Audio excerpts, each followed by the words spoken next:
Reality Talk. Madali bang mag-abroad? Sa mga occasions, birthdays, or graduation na hindi mo nakasama ang mga bata, hindi po siya madali. Yung lumaki na walang gumabay na magulang at naligaw ng landas, mahirap lunukin. Yung isusumbat sa'yo ng bata na wala ka sa panahon, nun kailangan nila ng magulang, it really hurts.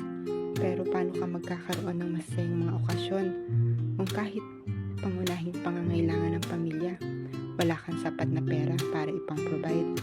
Paano ka makaka-attend ng mga graduation kung wala kang pampaaral? Paano ka masasabing mabuting ina kung malayo ka para maging ina? It's a matter of choice. Pangarap para maayos ang buhay ng pamilya or yung normal na qualifications ng pagiging mabuting ina.